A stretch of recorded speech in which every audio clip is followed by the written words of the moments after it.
Welcome to Mom Knows Ball. I am Jordan King here with Melinda King. I'm not going to give you the big intro, but here is Mom.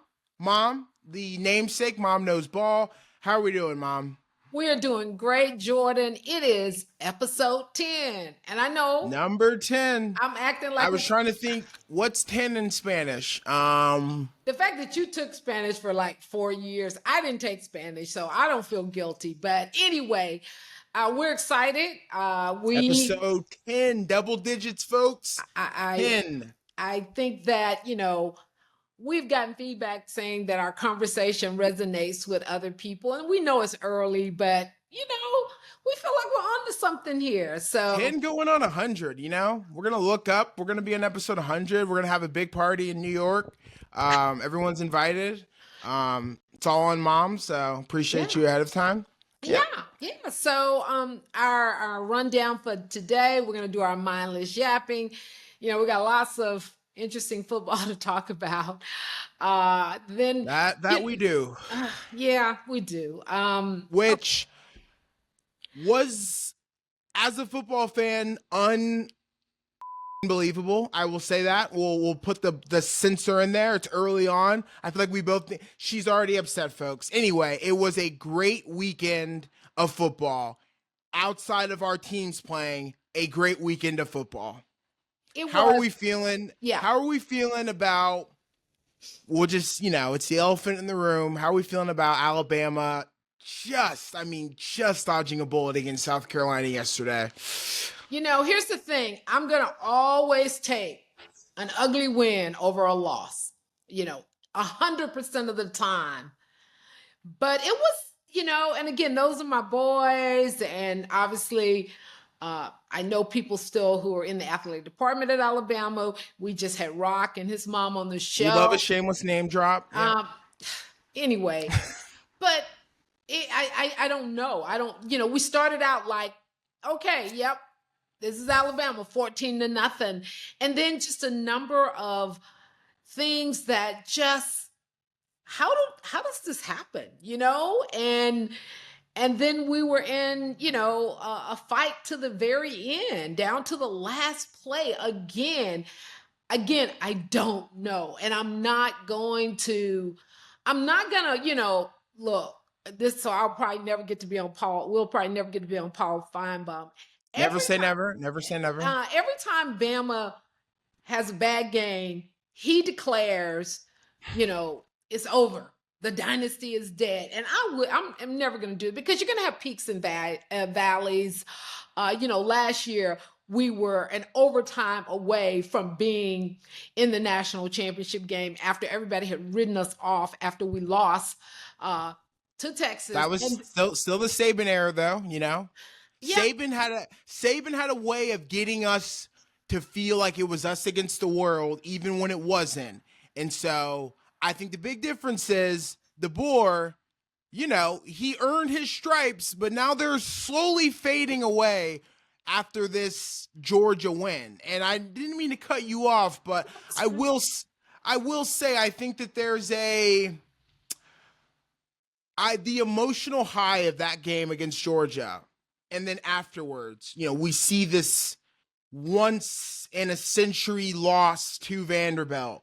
And then we have this game against South Carolina where we're at home this time. And it's like the crowd I felt like it was a really good home crowd. We talk about sometimes our home crowd not really getting up for a game. That crowd was up for that game.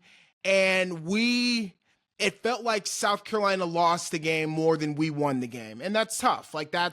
We gave them every opportunity. Even in that last possession with the fumble on the kick return, that could have went their way. And it's just we'll see. I don't know if this is just a little, things could be worse. If this is just, a little, what do they call it? A little what? A little blip, like a little. No, bump. Just like a little, we're a little grunt. It's not grunt. What's the word? I know this one. No, I don't know. We're in a little funk. We're in a little funk right now. There we go. We're in a little funk. Okay. And they just, it's tough. And we won it, and we got a big game next week against Tennessee. Yeah, And I'm we gonna know talk about Tennessee, that. yeah, is going to be fired up. So how are we feeling going into that game? Well, that one I'm going to talk about a little bit later, Okay. because it's kind of part of of my the good, the bad, the which we're going to have today. So yeah, so it was it was a high pressure game for me to watch. And in the moment where you're like, oh my God, we could lose this game. And then you celebrate that we won. And then you go, Yeah. oof. So it's that emotion of, oh, we could lose. Oh, we won. Great. Yay, yay. And then it's like, oh, wow, it wasn't the kind of win we wanted. So, hey, we're on to next week. I mean, how are you feeling about the Jags in London against the Bears? Again, start out strong, Yep. take the ball all the way down into the red zone, and then And that's the thing. We're in London. I'm on the West Coast. I actually got up. I fell back asleep, but I got up at 6:30 to watch the first quarter of that game. And I had it on my phone. I had a plan. Unfortunately, don't call out my fandom, but I did fall back asleep. And I was hoping, I'll wake up for the fourth quarter. We'll be fine. Like it looks like, we were close to getting, kind of a groove. Like Trevor looked sharp early. And then I wake up and it's 35-10, and it was tough. London is kind of our home away from home, so I would have thought that we would have, it's like less pressure when we're there, and the rookie Caleb torched us. And it's making me feel as if, again, I'm always going to be Duval till I die, but I worry that if we lose, I mean, some are calling it the toilet bowl in London next week against the Patriots, who are also 1-5. Loser.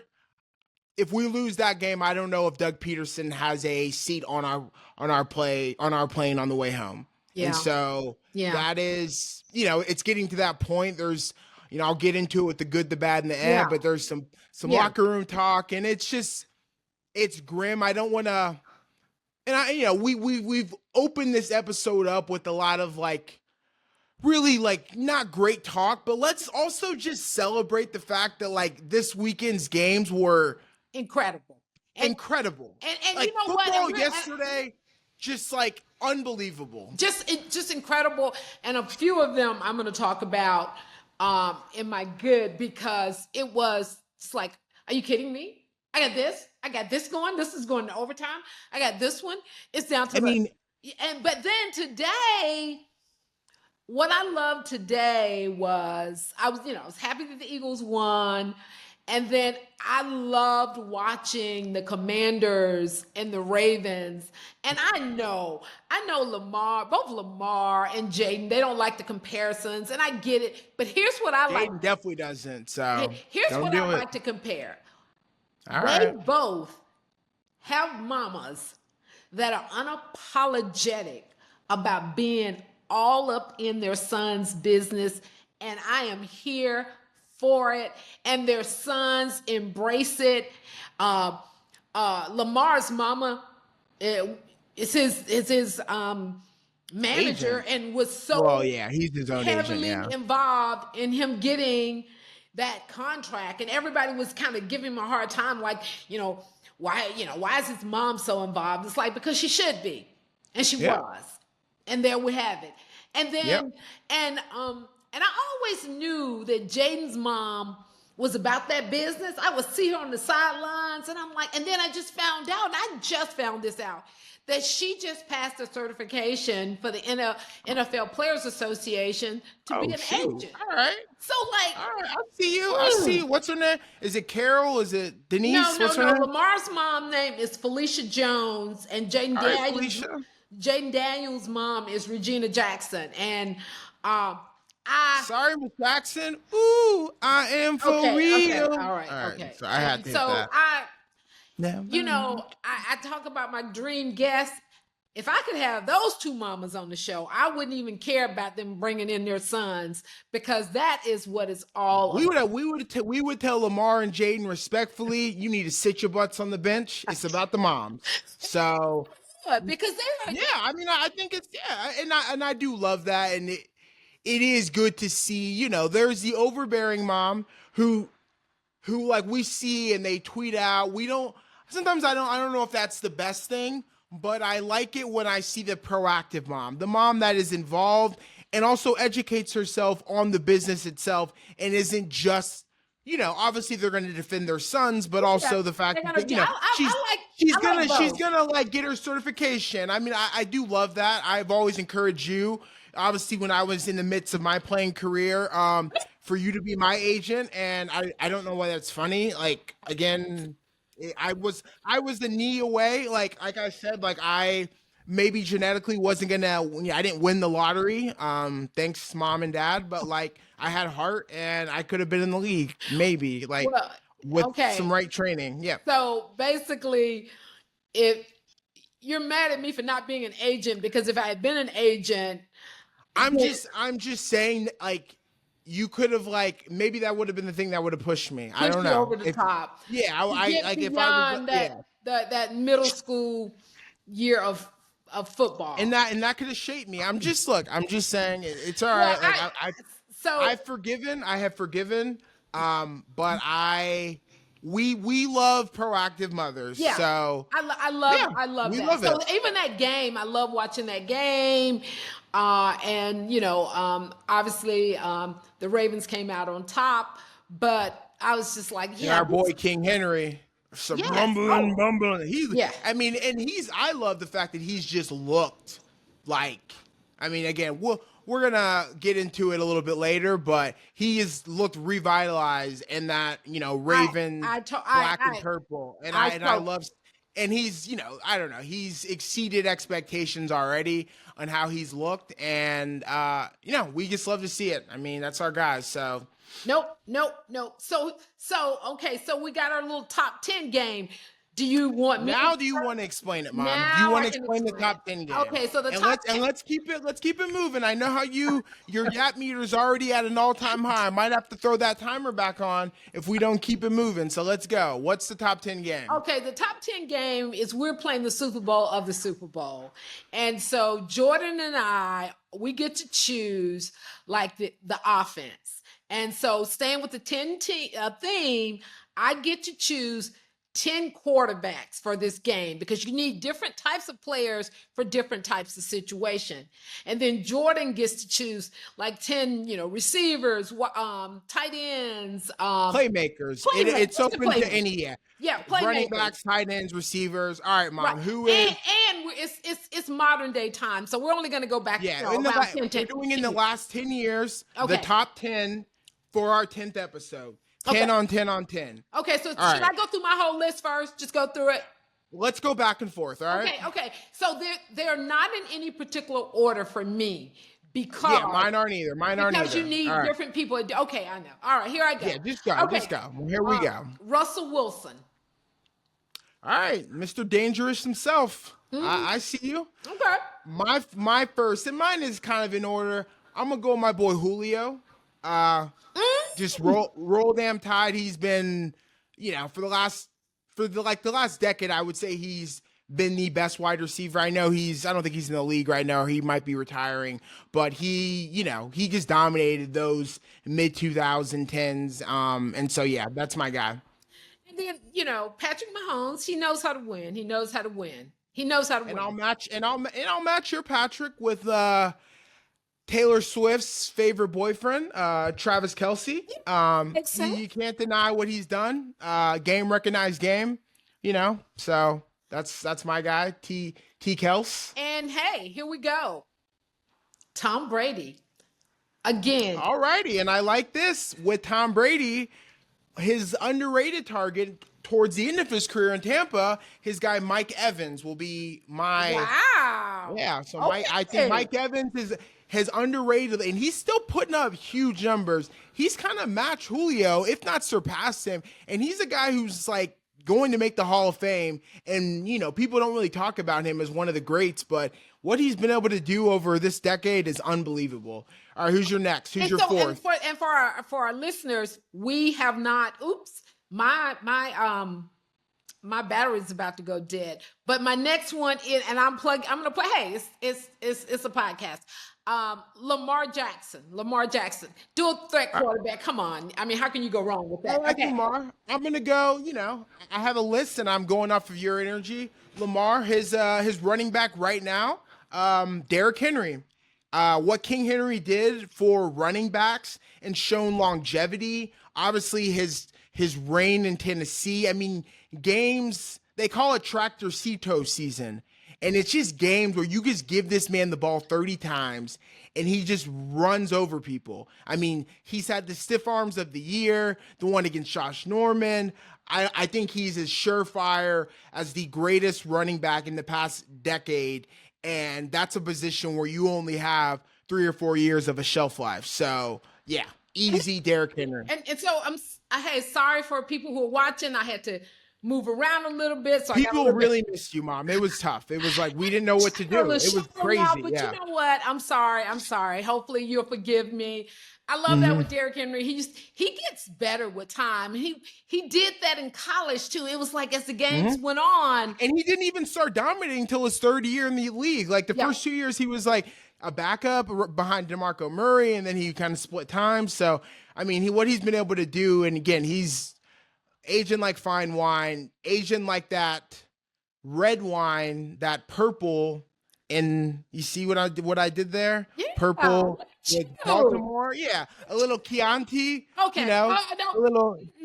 I gotta put it to a stop because I can. Okay, all right. Give your fifth, Mom. Okay, Drew Brees. You know, you cannot deny the stats that he put up. So yeah, I'm Drew. Okay. I feel like every Monday night game he was on, there was a different record he was breaking. Yeah. My guy also had like, you know, I'm not gonna.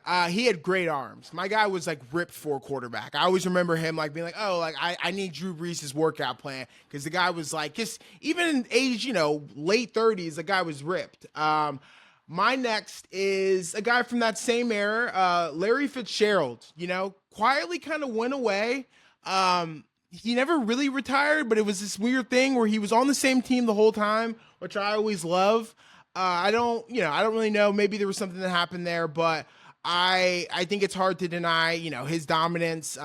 Same in that era of the Julio Jones, Mike Evans. He was a little before them, but they all would lead the league in receiving yards. And I think, you know, him obviously getting to a Super Bowl, and they lost against the Steelers, but I remember one play, I think it was like a 70-something yard touchdown. And he just, like, once he turns on the Jets, it was game over. So, yeah, Larry Fitz, yeah.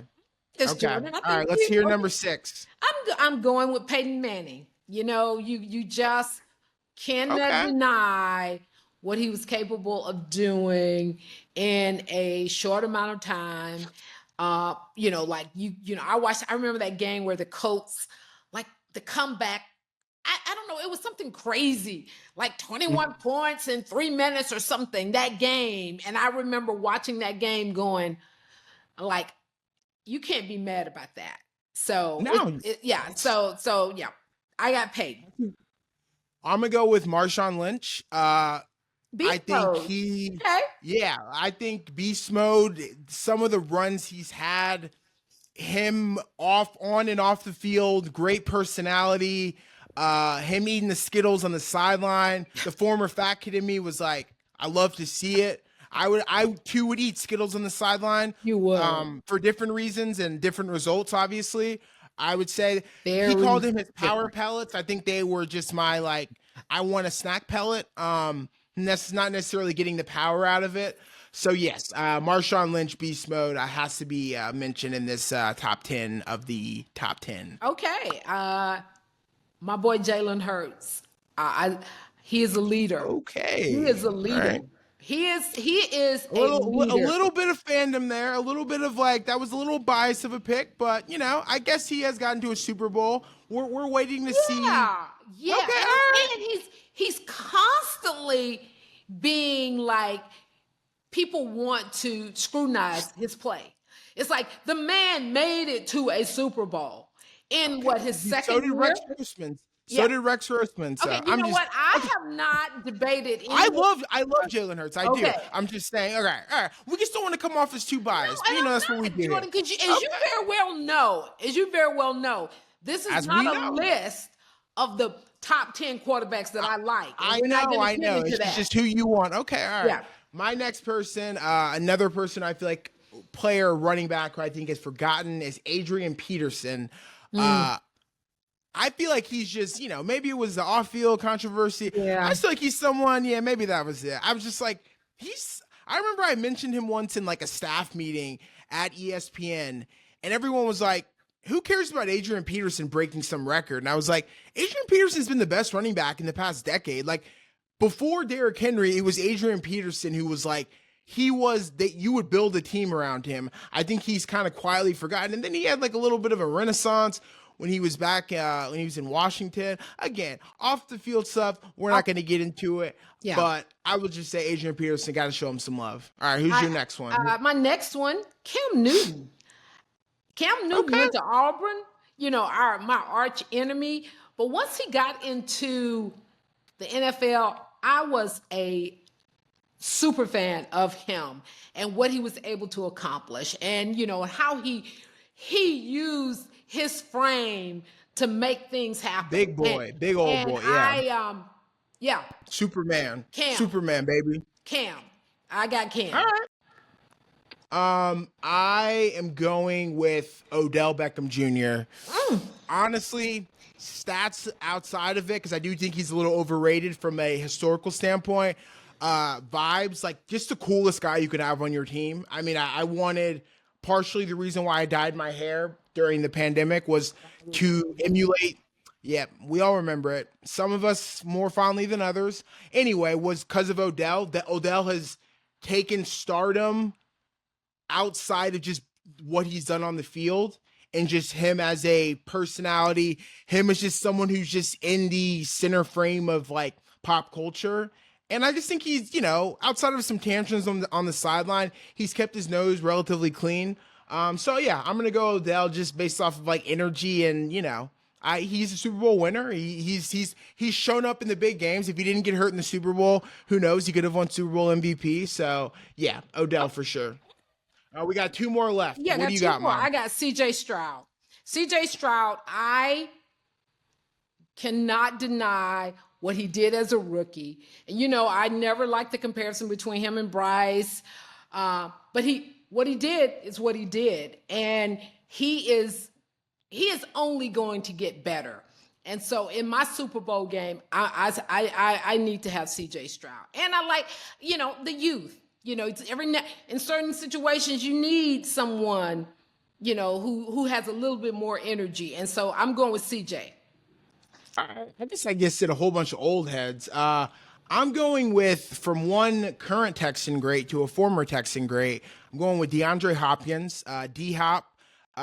Still, unfortunately, he's in the league on the Titans. That's a sinking ship. I don't want to talk about that. But what he was able to do in Houston with one of the worst quarterback situations, ironically, up until CJ Stroud came, but he was gone by that point. I think D-Hop is a quiet killer. He carried some fantasy teams of mine, which I know everyone cares about. Carried them.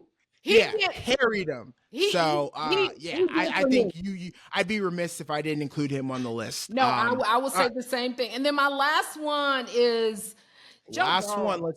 Joe Burrow. You know what? Here's what I say about Joe. Joe, he is talented, but his swag, his aura out the roof. I want that on my team. I want that swag on my team. He's got that. I mean, it's really an aura thing with Joey B. And I didn't think he was gonna put together what he's been able to do in the NFL. Exactly. Obviously, he's been with injury, and he's playing, Sunday night tonight. But like, he's got to a Super Bowl in his second year, or his second or third year. I think it might have been his second year. He got in his second year. Gosh, yeah. So similar. Are you sure it's not his first? Anyway, No. His first year he got injured. He got okay, injured yeah, his first year. yeah. Yeah. So what he's been able to do early on, and I just like him as a leader. Great aura. My last guy, someone called an aura guy. I wouldn't say he's giving like lectures in colleges. I wouldn't say he's the most profound speaker of words, but You're he yapping. You're yapping. You're yapping. Gronk, my boy Gronk. You can't deny the Gronk spike, everything about him. My guy came to play. He was in retirement, came out of retirement, won another Super Bowl with his boy Brady. I mean, I don't think you talk about Kelsey has had a better career and has the numbers. I think Gronk, when it comes to dominance and dominating a game, I think about Gronk's awkward run up the field where it looks like he's just running with his arms, but it's like Gronk go get it, Gronk go do that, Gronk go spike, and it's like Okay. Gronk, you just can't, you can't deny it. So Gronk's my guy. All right, Okay. I think we got through that list in a appropriate amount of time. Okay. Um, Okay. So now you know what it's time for. It's time for You the know what good, it's time for. the bad, the All right. okay. All right. Look at So us. good, we Look got at it. us. Finally. Okay. All right, Mom. What's your good? Let's keep it moving. Okay. I'm keeping it moving. The great football on last night. Like at one point, yes. I only have 2 TVs in my place. So I had the Ohio State Oregon game on. I had the Tennessee Florida game on. I had the Ole Miss LSU on my phone, and they were all great games. And then that wasn't it, because the Colorado game was on later, and I just was like, this is. It was nonstop. It was like, and most of these games and most of these teams are contenders for the college football playoffs. So I was just in football heaven. And again, my team has played early in the day, regardless of how they played, they still won. So I was just sitting there. In all of those games, I didn't have like a serious dog in the fight. Like Just enjoying good football. Just that was enjoying what it good was. football. And going into it, I think I saw like a meme. It was like, if you're getting married this weekend, like you hate ball or you don't know ball. Because of the slate going into Saturday. Yeah. And that slate outside of what game was it? That was just a blowout. Texas. The OU Texas, the Red River rivalry. Like outside of that, every game, lived up to the bill, lived up to the hype. And so it was, And so from one good to the next that I feel like is still a good, my good is my facial hair. Guys, I'm going to try a thing out. We'll see how long it lasts. I am going to grow out my facial hair. I know it's a little early for No Shave November, but I've consulted with my team of expertise, and I'm going to try to grow out some facial hair, look a little older. I think, believe it or not, a little bit closer to the camera, because I'm trying to see. You have to be mean about it. It's growing. There's a 5:00-ish shadow. It's like a 4:30 shadow, maybe like a 4-ish. So my good is me growing out my facial hair. I'm really gonna try to do it. I'm always like afraid that it's gonna look gross. It might look gross, and I might shave it by next week. We've seen what my brother. He's grown his stuff out, and it hasn't looked. It took a while for that to really settle. So that's my good. We'll see. My good TBD. Yes. Okay. Well, that one just kind of snuck up on me. So my bad is, you know what? What the heck? Carolina Panthers. You actually put Bryce Young in a game last week in garbage time. The game was like, I think, 36-10. And you put the O-line was, they've been depleted because of so many injuries. And so they couldn't protect Andy Dalton. So yes, this is a great time to put our 23-year-old quarterback that we drafted first in the NFL draft. Let's put him in there, because this is, you don't want anybody to get injured. But this feels like the time. Carolina, you got an issue with quarterbacks. You have discarded a lot of quarterbacks. Cam Newton, Teddy Bridgewater, Sam Darnold. Y'all can't. y'all are the kind of person that won't commit to a relationship. You have some kind of quarterback phobia. So yeah, I y'all need to Mom look just at pulling yourself. her own personal Colin Coward of just the analogy of the century. They just can't commit to a quarterback. They They got cannot commitment issues. commit. Yeah, they've got a phobia. Like, oh, I can't commit. There may be somebody else out All there right, that's yeah. better. Hopefully Yeah. that's not based off of personal experience, and we will continue. Anyway, my next one is my bad is Andre Cisco. I've touched on it. Andre Cisco on the Jaguars defense said in the game about the game in the locker room afterwards that he just saw a lot of quit out there. It's never great when your players are saying there was other players quitting. I'm smelling again a lost the locker room narrative coming out of London. We'll see. That's all I'm going to say for now. I just don't think it's ever good when the Q word is used among a player about the players because it's giving lost the locker room energy. And Dougie P, his days might be numbered, unfortunately. Okay, But Jordan. I guess maybe it's just getting the light is just getting because you are like there are shadows all over your face. So hopefully hey. our I am prevailing. I am prevailing. Okay. you are All right. prevailing. Okay. Let's give me your and My let's wrap this aunt bad is boy. here. You know, we play Tennessee next week. Yep. So Tennessee lost last week. Alabama lost last week. Tennessee had to go into overtime to win against Florida, unranked. We didn't have to go into overtime, but it felt like it.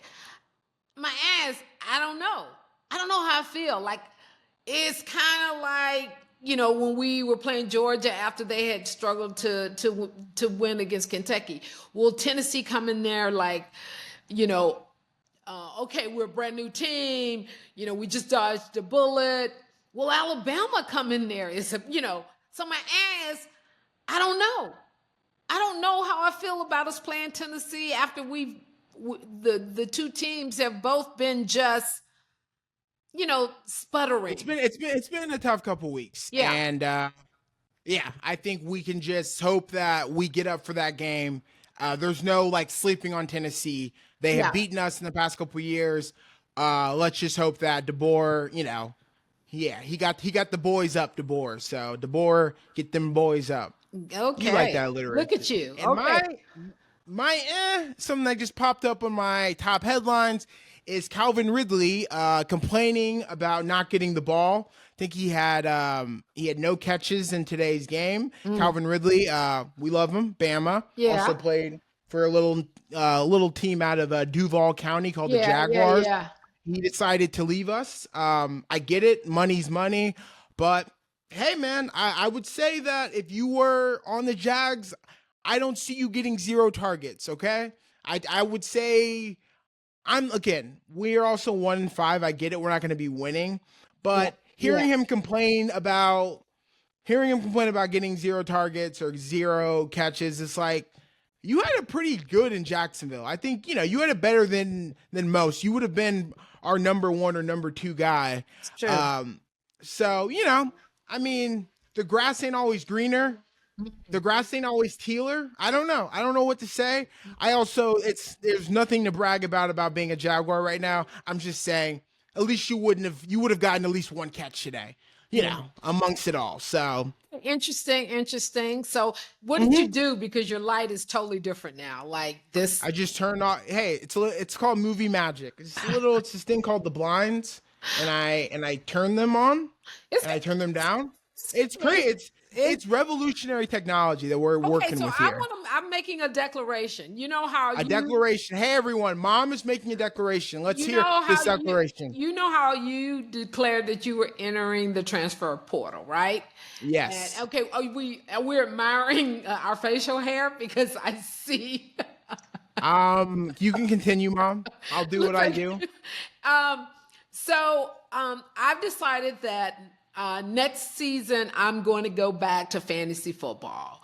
I feel like I'm doing. We've really. Hey, breaking doing, news!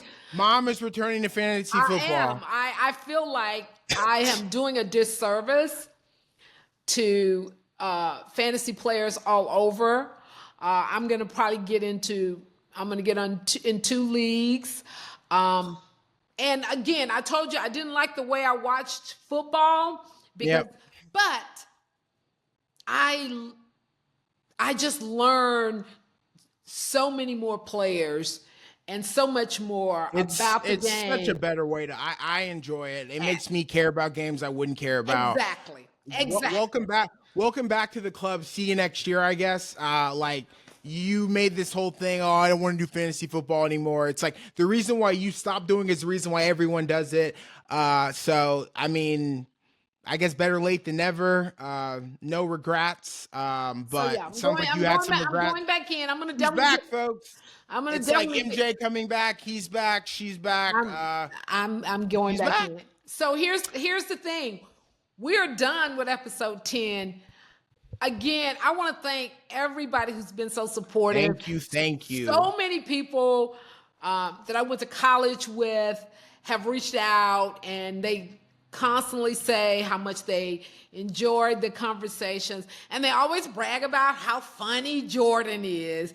Jordan. He's so funny. Okay. All right. No comment there. But no, this has been so much fun. We really got in our yapping today. Thank you for bearing with us with technical difficulties throughout this whole process.